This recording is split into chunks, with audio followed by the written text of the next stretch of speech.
Magandang araw po. Sana po ay nasa mabuti kayong kalagayan.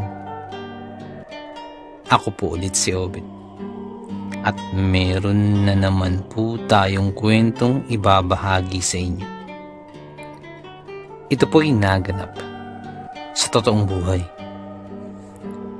Ang kwentong ito ay nangyari sa lalawigan ng Bicol. Ito po ang kwento. Benny! Benny! Naniniwala ka ba sa agimat? Tanong sa akin ng pinsan ko na si Boyong na halatang excited pa mula sa balitang hatid nito. Depende. Ano bang agimat yun? Sagot ko naman.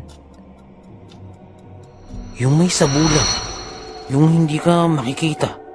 Sagot naman ni Boyong. Sus, yan ka na naman.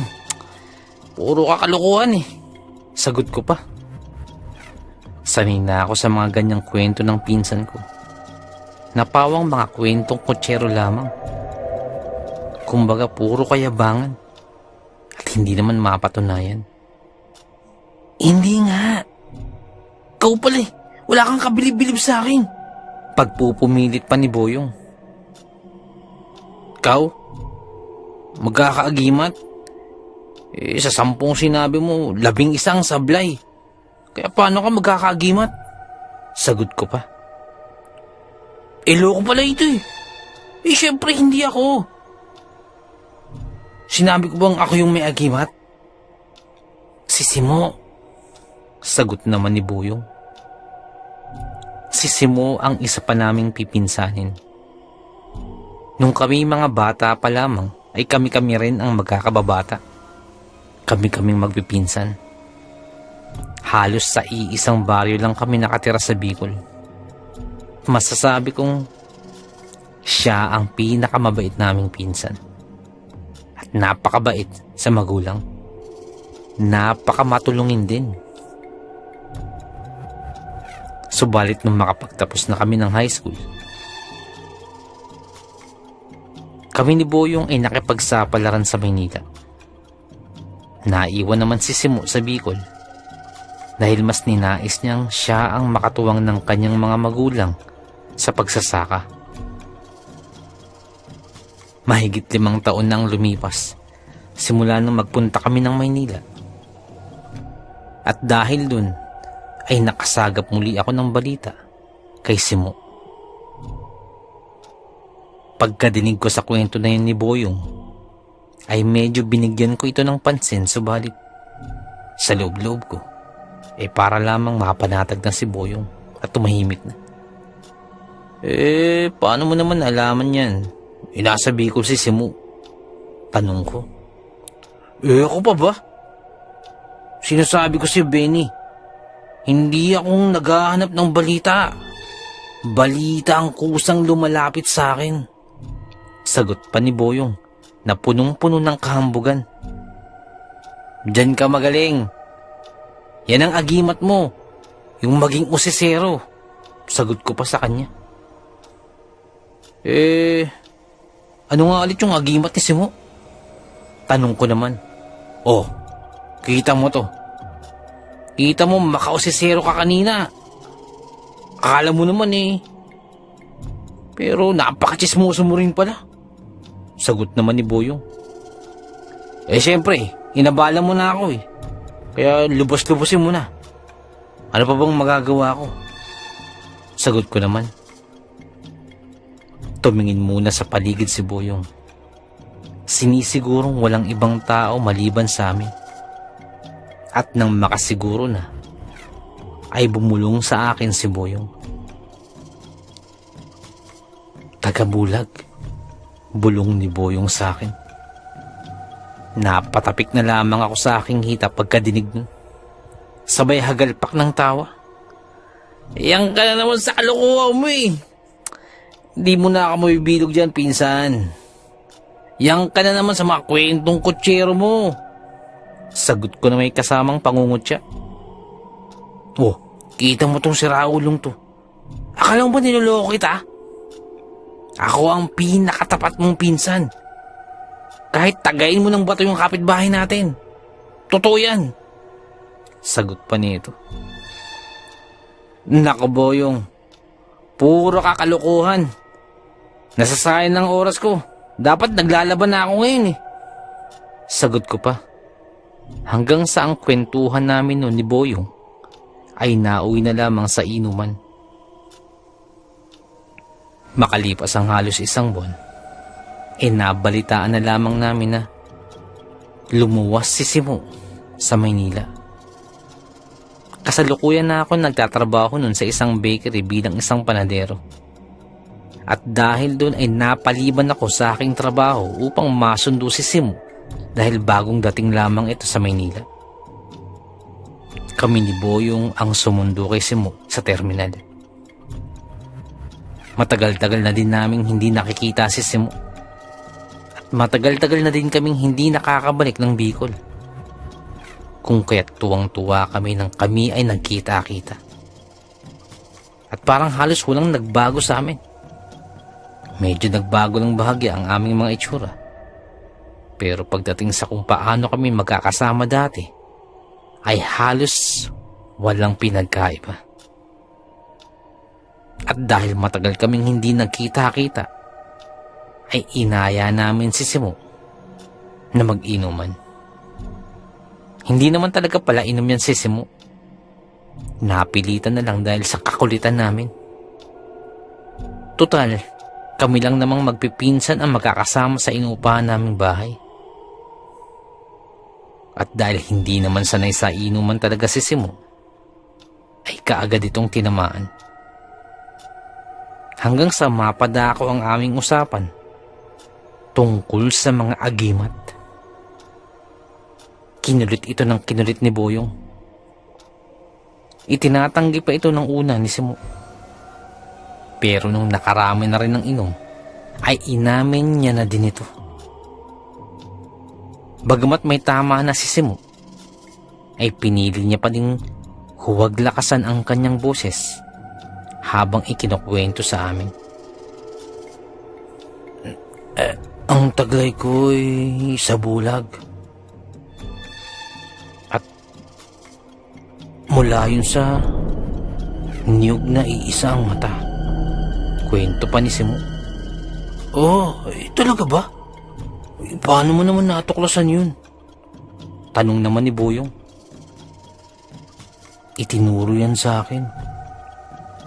Lihim na kaalaman yan sa akin na yung mismong ermitanyong nakatira sa Mount Irasug ang nagsabi. Kilala ko yan. Pero napakalayo ng bahay nun. Parang isang beses ko pa lamang nakita yung ermitanyo na yun. Sagot pa ni Boyong. Simo, paano nagawa yung sa bulag? Ano yun? Isusuot mo lang ba yung agimat mo o paano yun? Paano ka hindi nakikita? Tanong pa ni Boyong. Ang turo sa akin ng ermitanyo, kapag nakakita ako ng niyog na iisang mata, iilagay ko ang hinlalaki ng aking kanang kamay sa may mata nito hanggang sa magmarka na ang mata sa aking kamay. Kailangan itong idiin maigi. Kwento pa ni Simo. Habang nagkukwento si Simo, kami naman ni Boyong ay nakikinig lang. Si Boyong ay taimtim na nakikinig, pero ako ay pangiti-ngiti lang dahil sa isip ko ay kalokohan lang ito. Pero hinayaan ko lang si Simo at nagpatuloy pa sa pagkwento si Simo. Matapos yun ay lumuhod ng nakaharap sa timog at hawakan ng bao sa pamamagitan ng kanang kamay at gawing parang teleskopyo ang bao at isilip ang kaliwang mata. Habang ginagawa yun, ay kinakailangang banggitin ang orasyong ito at isa puso. Pagkabanggit ni Simon ng orasyon, ay sa hindi ko malamang dahilan, ay bigla akong kinilabutan. Biglang nangalisag ang aking balahibo. Paano mo nalaman yung pati orasyon? Tanong ko. Lahat yan ay itinuro sa akin ng ermitanyo. Pero hindi biro at matinding sakripisyo ang kinakailangan. Dagdag pa yung hirap mahanap niyang nyug niyan. Lalo na yung may iisang mata. Bibihira ito kasi, sabi pa ni Simo. Pero habang nagkukwentuhan kami, ay hindi niya pinapakita sa amin ang kanyang agimat. Ikinukwento niya lamang. At habang ikinukwento yun ni Simo, parang kinikilabutan ako sa kanyang mga sinasabi. Kung kaya't ako na mismo ang nag-iba ng aming pinag-uusapan nung gabi na yun. Kinabukasan, ay balik na naman kami sa normal. At kung ano ang pinagkwentuhan namin nung gabi na yun, ay binaliwala ko na lang. At inisip ko na lang na kwentuhang lasing lang ang nangyari kagabi. Makalipas ang ilang linggo, ay nakatakda nang bumalik si Simo sa Bicol dahil magpepiesta na sa aming baryo. Kami naman ni Boyong ay sinamantala na rin namin yun. Uuwi rin kami. Mga ilang araw lang naman kaming uuwi at babalik din ulit sa Maynila. Taong 1987, bumiyahe kami sakay ng bus pauwi ng Bicol. Hindi naman ganun kasiksikan. Ang totoo, may mga bakante pang ang upuan sa bus. At sa biyahe, ay nagsasakay pa ang bus para lamang mapuno ito. Nakakaidlip na nga ako dun. Medyo malayo ang biyahe, pauwing Bicol. Sa tansya ko ay nasa border na kami ng Quezon at Bicol. Habang bumabiyahe ang bus, ay halos napapapikit na ako sa antok. Nang biglang may sumigaw. At dahil dun ay parang bigla akong naalimpungatan. Biglang may narinig ako na nagdeklara ng hold up ang isang lalaki habang may bit-bit ito na baril. Kasama nung lalaki ay dalawa pang kalalakihan. Tatayo pa sana ako nang makaramdam ako ng dagok sa aking likuran, dahilan upang mapasubsob ako sa aking inuupuan. Nagsigawan ang iba pang mga kapwa pasahero namin. Ngunit sunod-sunod na malulutong na mura ang pinakawalan ng lalaki sa bandang unahan habang nakatutok ang baril sa driver ng bus. Walang kikilos ng masama! Ilabas nyo ang mga pera at alahas nyo at walang masasaktan. Yung ibang pasahero ay naglabas na ng kanilang mga pera. Subalit ako'y nakasubsob pa din sa upuan at nag-iisip ng kung ano ang pwedeng gawin. Ilang sandali pa ay kinukuha na ng mga holdapper ang kinita ng bus. Pero mukhang tumanggi ang konduktor na ibigay ang pera.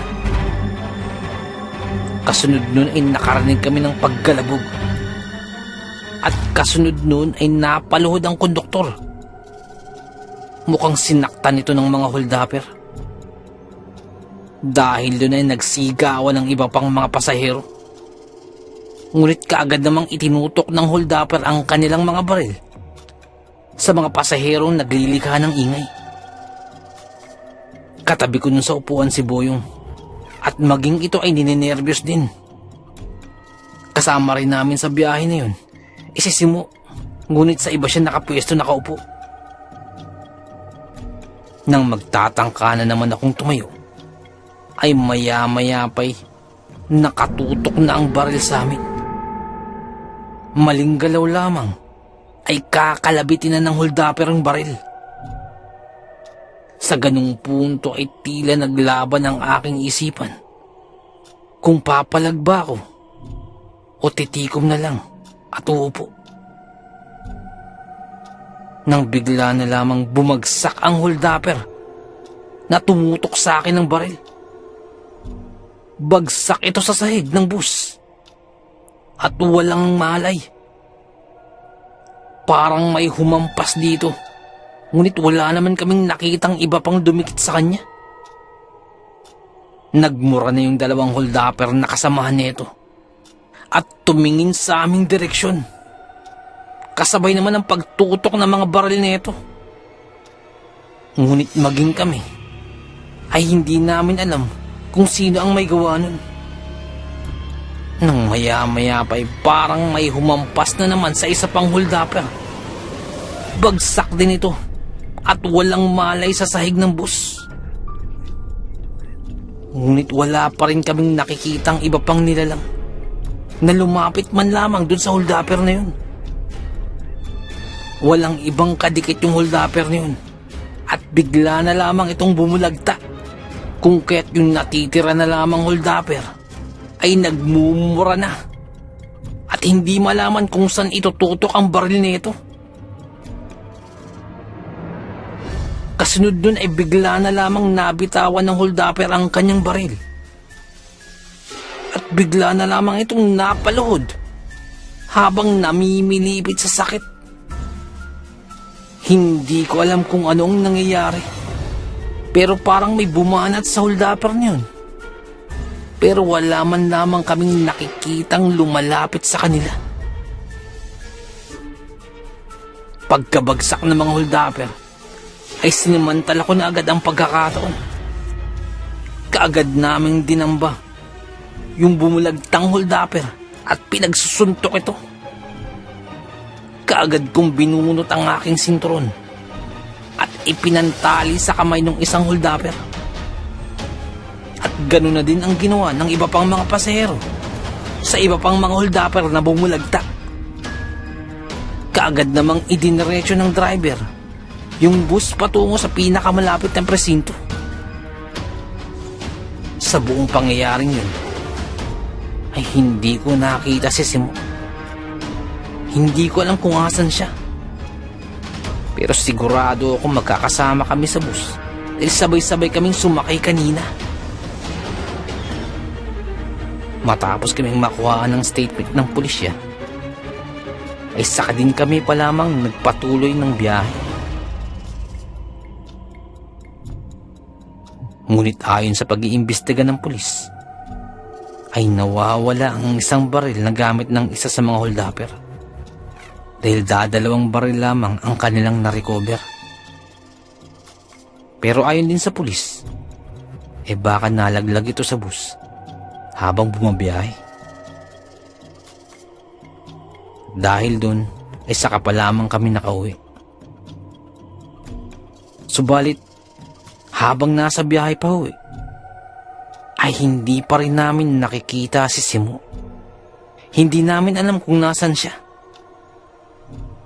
Hanggang sa makarating na kami sa aming baryo. Pagkababa namin sa bus, ay nagpatuloy na kami sa paglalakad.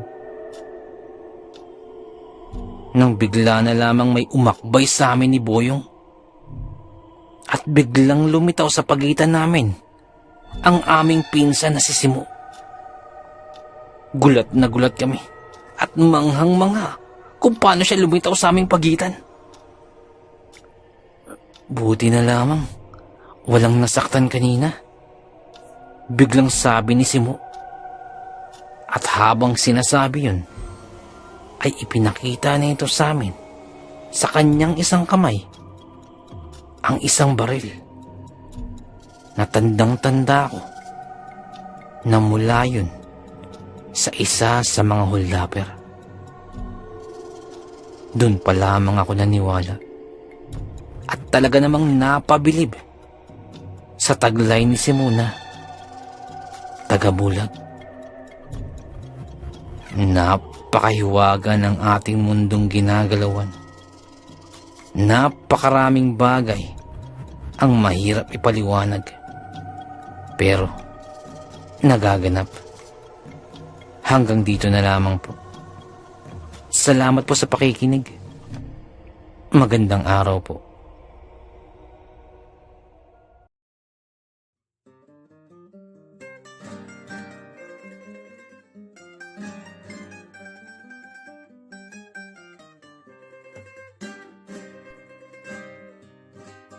Nais ko lamang pong magpasalamat sa lahat po ng sumusuporta sa ating channel, sa lahat po ng ating mga subscribers, sa lahat po ng ating mga listeners, mga silent listeners po, mga OFW listeners mula po sa iba't ibang panig ng mundo. Maraming salamat po sa pagsuporta po sa ating channel. At sa mga nagpadala po ng kwento, maraming salamat po. Ganun din po sa mga writers po natin na tumutulong sa ating channel. Maraming salamat po. At kung hindi po kalabisan, baka pwede pong please don't skip ads po. Napakalaking bagay po sa atin. Napakalaking tulong po sa ating channel. At paki-like na rin po ang ating mga videos para po dagdag po sa algorithm po sa ating channel para lalo po nating mapalaganap ang ating channel. Maraming salamat. Kumari din po, pwede pong paki-share po. Maraming salamat po. Nais ko lamang pong i-shout out si Ma'am Yolanda Ramirez, dyan po sa may San Jose del Monte, Bulacan. Shoutout po sa inyo at sa mga taga San Jose del Monte, shoutout po. Shoutout din po kay Boss Jobert Lasartan, boss, shoutout po. Kay Boss Igan Orgia, mula po dyan sa may Tagkawayan, Quezon, shoutout po. Sa mga taga Tagkawayan, shoutout po sa inyo. Sa mga taga Libutan, Mama Sapano, Maguindanao, magandang araw po sa inyo. Ang shoutout po ito ay mula po kay Boss Jainuddin Tahir Boto. Boss, shoutout po. Sa mga taga Maguindanao dyan, shoutout sa inyo. Shoutout din po kay Boss Julius Apara, shoutout po. Shoutout din po kay Boss Ryan Pilaes, dyan po sa may New Zealand. Maraming salamat po. Isa po sa mga silent listeners po natin, shoutout po sa inyo. Shoutout din po kay Boss Bernard Pineda. Boss, shoutout po. Shoutout din po sa mga taga Katmon Boys, dyan po sa may Makati. Shoutout po sa inyo. Ang shoutout po ito ay mula po kay Boss Rene Villaruel. Shoutout po. Nais ko lamang pong i-shoutout si Boss Levi Gaza, dyan po sa may Barangay Tinalian, Abuyog, Leyte. Boss, shoutout po. Maupay na aga. Shoutout din po kay Boss June Alcantara. Boss, shoutout po. Maraming salamat po sa pakikinig. Shoutout din po sa Alvarez family, dyan po sa may Sapang Palay, Bulacan. Ang shoutout po ito ay mula po kay Boss Romeo Alvarez. Boss, shoutout po. Maraming salamat po.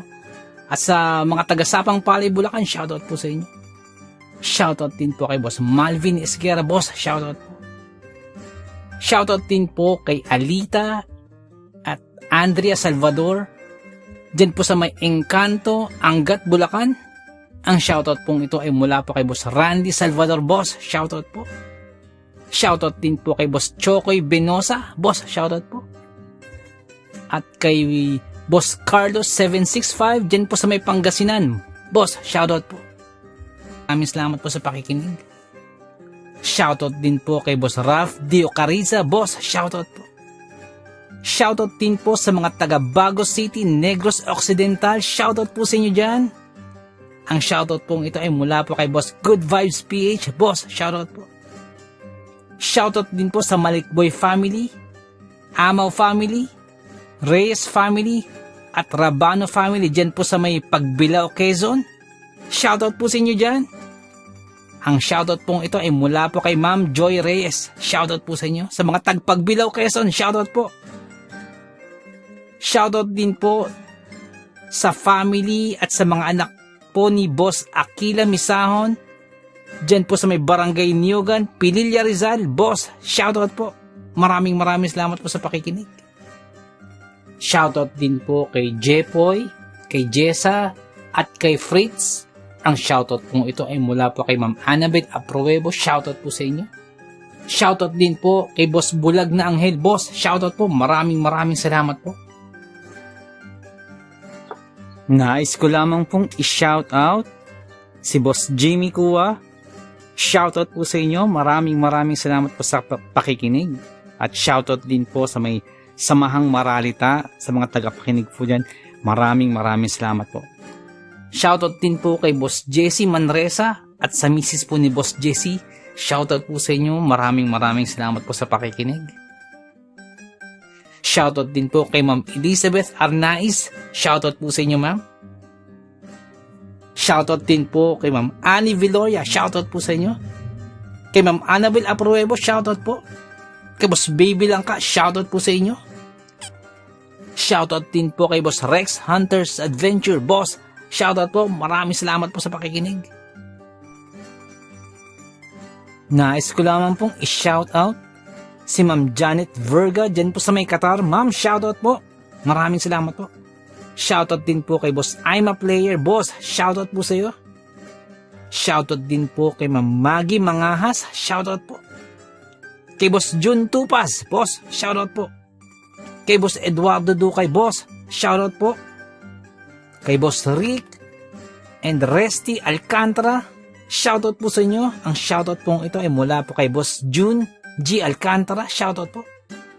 Shoutout din po kay Boss Romeo Alvarez. Diyan po sa may San Jose del Monte, Bulacan. At sa mga taga San Jose del Monte, Bulacan, shoutout po.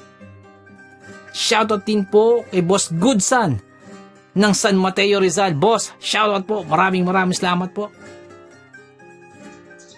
Nais ko lamang pong i-shoutout ang My Kokoro team. Shoutout po sa inyo.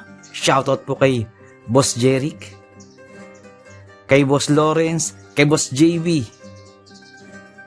kay Boss Javier, kay Ma'am Angie. Shoutout po sa inyo. Salamat po sa pagtulong. Maraming salamat po. And happy listening sa Villanes family, especially po kay Tandang Elena Villanes, kay Lisa, Eric, Eddie, Don Ramon, and Lorly Villanes from Boss Evans Villanes. Shoutout po sa inyo. Maraming salamat po sa pakikinig. Shoutout din po kay Boss Val Dayot. Boss, si Boss Leonsky Gibe, dyan po sa may Barangay Bula, Tiaong, Quezon. Shoutout po sa iyo, boss. Maraming salamat po sa pakikinig.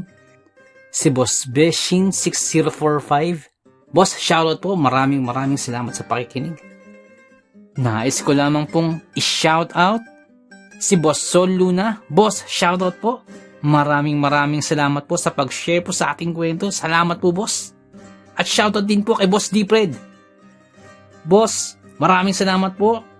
At kung may time po kayo, bisita lang po sa channel po ni Boss Dipred.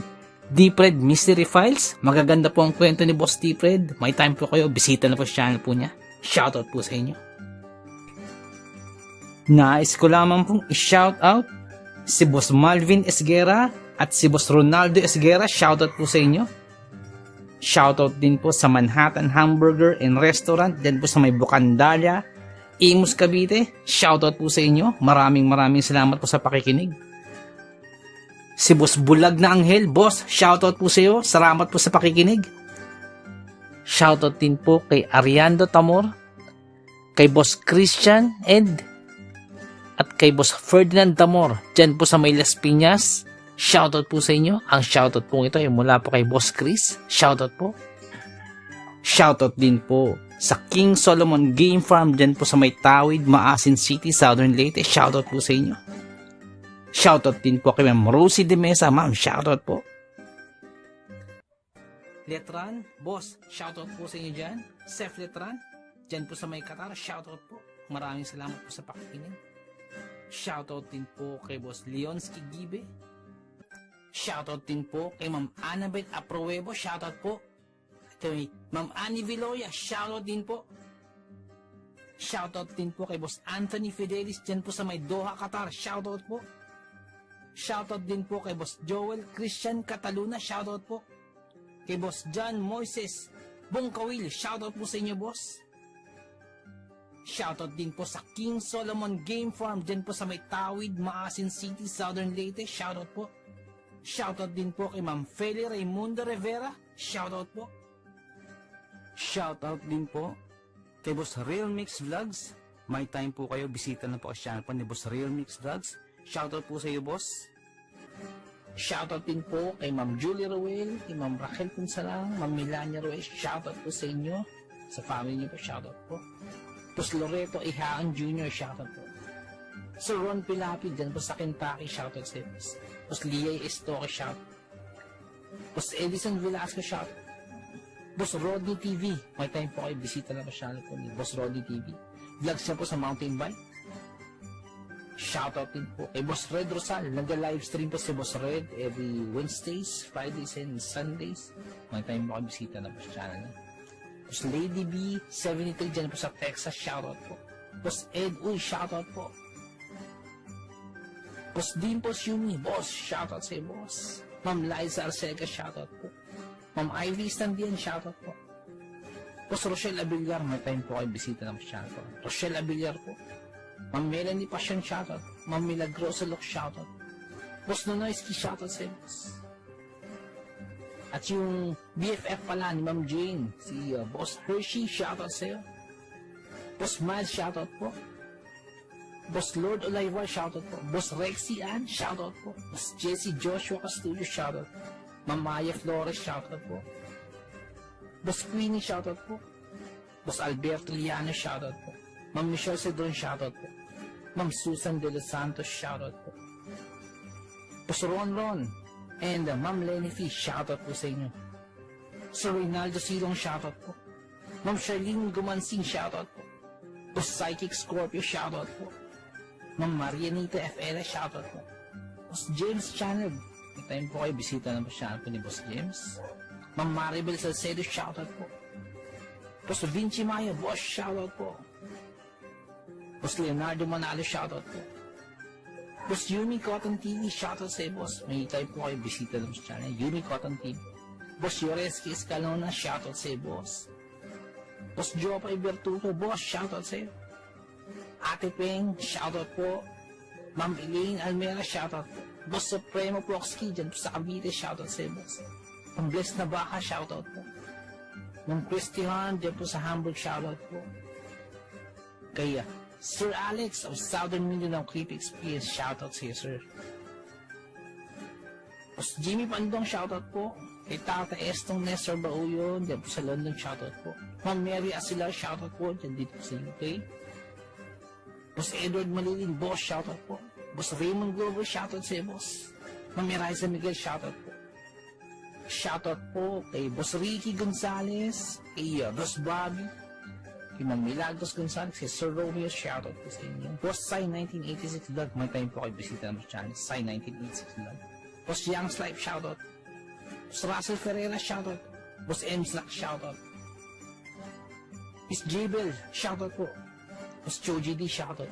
Ma'am Liza Arcega, shoutout po. Ma'am Selena Rawato, shoutout po. Boss Francis Maula, shoutout po. Boss Stacy Vlog, dyan po sa Spain, shoutout po. Boss Mary Tales, may time po kayo bisita ng channel po ni Boss Mary Tales. Ma'am Mirna Buo, shoutout po. Boss Kamandag Pigeon TV, mahilig po kayo sa kalapati, bisita po sa channel po ni Boss Kamandag Pigeon TV. Ganun po kay Boss Titan Love TV. Boss Diggy and George, mahilig po kayo sa bedtime stories, bisita lang po sa channel po nila. Boss Horseshoe TV, mga vlogs po nila sa Japan, bisita lang po sa channel. Boss J. Palo, shoutout. Boss Pedro Tampo, shoutout po. Ma'am Maria Lizel Barro, shoutout. Ma'am Aubrey Delgado, shoutout sa iyo, sa family po, sa husband niyo po. Boss Camelo Aroy, boss, shoutout sa iyo dyan, sa mga taga Southern Leyte. Kay Boss Jesse ang Manuel at Horror Stories, may time po kayo bisita lang sa channel niya. Boss Nico, shoutout sa iyo, boss. Boss Ron Misa, shoutout po. Ma'am Erica Tijano, shoutout po. Boss Angie Tatifuco, shoutout po. Ma'am Ana Sato, shoutout po. Ma'am Eli Cono, shoutout po. Boss Freya's Roll, shoutout sa iyo, boss. Boss Resi Madrid, shoutout po. Lutong Bahay ni Ming, shoutout po. Boss Wences 666, shoutout po. Boss John Reina Zacati, boss, shoutout po. Kay Ma'am Lea Velasquez, shoutout po. Kay Ma'am Shirley Carillo, shoutout po. Sa mga hindi po nabanggit, pasensya po, bawi po ako next time. Kung naibigan po ninyo ang ating kwento, pakihit lang po ang like button, pati din po subscribe. Pakiclick na rin po ang notification bell para updated po tayo sa ating mga kwento. Kung may nais po kayong sabihin, pakiiwan lang po sa ating comment section. Maraming salamat.